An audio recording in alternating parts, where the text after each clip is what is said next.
things carrying me through life. Since I was very small, that my mom raised me as like an independent girl. She doesn't want me to be very dependent on her, on my father. So I think like the family backgrounds nurturing do help me a lot with emotions when I studying abroad. Culturally, I'm from Vietnam, so my family have a lot of pressure. You should be good at class. It pushed me very far. I'm getting used to like being under pressure because when you study abroad, you have to be under a lot of pressure. So sometimes like being highly demanding by parents is something not too bad. And personally, I'm like exploring. I'm curiosity and I love hanging out with people. So makes me more easier to make friends. Something that I will always carry with me is my grandfather's work ethic. He was quite a terrible student in middle school and in high school, yet later in his life he decided that studying was the most important thing that somebody could do. So he started learning German, Latin and Greek all by himself and started reading all sorts of books. The time of his life where I got the chance to meet him was when he was his most studious. So I think that has really shaped my way of studying and of learning. Knowing that somebody I look up to was so fond of learning really has taught me that learning is the most important thing in life. Something that I carry with me every day is my anxiety and like that need to always be in control and on top of things. It's a feeling that pushes me to overcompensate in almost everything that I do, academics, relationships, or even just navigating new environments.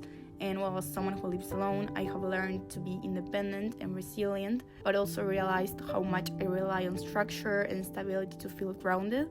And I also tend to bottle up what I feel. I always feel things deeply, and expressing them openly doesn't always come naturally. So instead, I tend to focus on staying organized, being responsible, and while keeping everything together, even when it feels like I'm going to explode. I grew up in a small town and a family where hard work has been the key to move in life. I'm also, along with my siblings, the first in the family to go to university, and I'm aware that the privilege I've had in comparison to the previous generations are a result of their effort. That is why I think in the world, each society is a result of their history, and a country moves on based on the efforts of each person. I don't think individualism is the answer for today's problems, and we all should contribute for that. My values, what is good and what is evil, what is right and what is wrong, all of this is shaped by my culture, by the fact that I'm Ukrainian, and by my family, by my parents, who are also Ukrainian. Generally speaking, it is interlinked, but still, it's both of them, not just my country. But my parents are also influenced by my culture, so I believe it is an important thing in every person's life because it shapes the way you think, it shapes the way you see the world, and I'm not an exception. The value that I'm trying to live by is to pursue what I enjoy the most. My mom, she plays an important role in my background. She knew that I was born with a huge curiosity, and as a child I learned so many things, playing the piano, swimming, gymnastics, ballet, and my mom never forced me to do any of this. I learned that I could be the happiest person in this world when I pursue what I really enjoy. She refused my choice only when my choice came from fear, desire to showing off, or shame. She supported me very much. All those ways that my mother raised me made me realize that I should pursue what I really enjoy rather than choosing what seems to be right or smart. One life lesson that the life has taught me is that maybe we have to be well prepared because you don't know when the opportunities will come, so prepare for everything. Be determination. There are some point in the life I nearly give up, but then I keep doing at the very last minute, and then if turns out it works. So being determined to the last minute and being well prepared, even the opportunities haven't come yet, is very important because you never know when it comes. And when it comes, you have to be prepared enough to catch it. One of the biggest lessons life has taught me so far is to respect myself first. And it might sound simple, but it's something that I have learned the hard way, realizing that my mental health, my boundaries, and my peace come before trying to please everyone else. I used to believe that people always value the effort I put in, but that's not always true. Sometimes people just don't care as much, or they are just careless, and that's not a reflection of who I am. So I have been learning to stop overthinking everything and to stop personalizing things that probably have nothing to do with me, which has been freeing truly. To understand that I come first and not everything needs to be figured out or fixed. Go with the flow. That's something that my father always used to say. He died a few months ago, and it's only now that I understand everything he meant by this phrase. He was always this kind of person who was never anxious about anything. There literally was never in this life to make him feel anxious, because he really thought, he believed in this, and he made me believe as a result that everything is the way it should be at the end of the day. I wouldn't say that I agree completely with this phrase, because there are a lot of things around you that you do not agree with, and I believe it's fine. But still, I think it's a really great message to just have in your life if you think about it. Being involved in international relations, all we want is to leave a mark and to try to help people that are far away from our reach. And I know that I can build a happy life for myself just concentrating on finding a good 9-to-5 job that pays well. However, I do want my work to have an impact and to try to help as many people as possible. And yes, I think that being involved in this area of studying really shifts the way you perceive your own happiness, because it's never just your own happiness that comes from being fulfilled with your job. It's also about knowing that your job can help others. So right now I would define success as the point I'm at, so about to graduate from international studies, writing my thesis, and slowly starting my professional journey, which has been scary, like not knowing exactly what comes next, but there's also a lot of hope in that uncertainty. And well, I have come to realize that it's really about the little things, and even if I feel like I barely have time for myself lately, the small moments like grabbing a coffee or reading a chapter of my book or even watching a film keep me grounded and happy. And I still value academic achievement, and that hasn't changed, but I have also learned that it doesn't define who I am. So now happiness feels more like balance than perfection. Something that I've learned is that nothing is forever, neither the good nor the bad. So once I understood that, I could face some situations like when you're in a bad moment, it's hard to see the point of the things that are happening to you. But when you're in a better place and you look back, you can see that you had to go through those moments to learn. In my opinion, experiences are the ones that shape your personality and the way you face life. And especially the bad moments show you how strong you can be. Because when you live life expecting for everything to be positive, things get a little bit more complicated. And also, that's why I think that you don't have to be positive all the time, and it's important to make room for different emotions and just feel.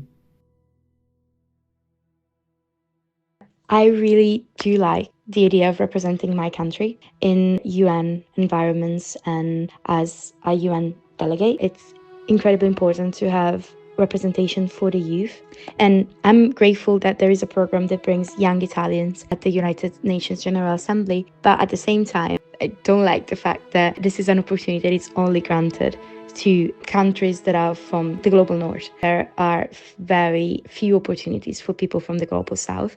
It's also important to collect the voices of those who don't have the opportunity to speak up at those conferences. And while I do think that representing Italy is beautiful, I think that it's even more beautiful to try to gather all of the interests of also the countries that don't have this opportunity to speak up. But at the same time, I'm terrified for Italy's future.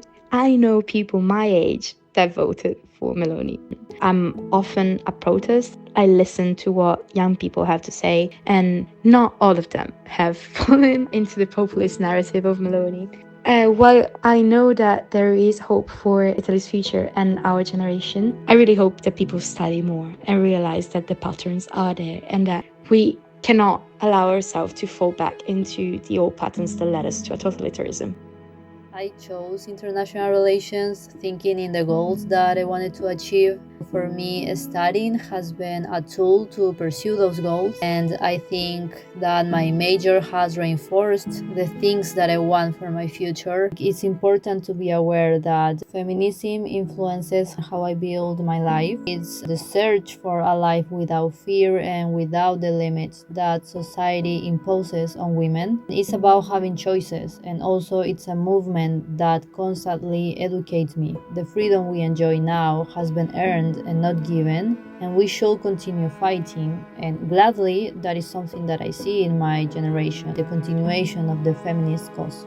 When it comes to Chile, one of my biggest concerns is disinformation, especially in the context of this year's presidential elections. Today's social media has become the source of news for a large proportion of society, and people don't inform themselves before making a decision or giving an opinion. I see a lot of ignorance when it comes to serious topics such as human rights or the dictatorship that Chile experienced for 17 years. That has created spaces for radical speeches to take advantage of, especially from the far right. I just hope that this year we can make a wise choice for the future of my country, because radical speeches are threatening democracy. We do not want to surrender, okay? We want Ukraine to win. It's not the same. It's not the same. And if we surrender right now, the war will not stop. They will not stop bombing us. They will not stop hating us. They will not stop believing that we have to cease to exist. They will not stop thinking that Ukrainians do not exist as a nation. Nothing will actually stop. They will do the same over and over again in 2 years, in 5 years, in 10 years. It's something that has happened to Ukrainians through our entire history. It has always been the same, it will remain the same, and nothing will change. You cannot stop Russians from trying to kill Ukrainians. You just can't. You have to stop them. You don't have to stop Ukraine from thinking that we can't win or something. You cannot. You have to stop the Russians, not the Ukrainians. That's something I want people to understand more about what it means to be Ukrainian right now, because everyone around us is saying that we're stupid, that we don't surrender. We do not want to surrender, we want to win. We want our territories back. We want the people who are dying out there on the occupied territories, we want them back. We want every single soldier, every single citizen who was stolen by Russians, who is captured right now, who is living through hell in captivity. We want them back. That's what we want. We don't want to surrender, and we don't want to die anymore. It's not the same for you to be out there in the United States or in Europe or anywhere else in the world, and to be us who are on our soil fighting for our right to exist. It's not the same for us to be talking about what it means to be Ukrainian. That's what I want everyone to understand. There's the thing called collectivism in Japan. I realize I hate the idea of sacrificing myself.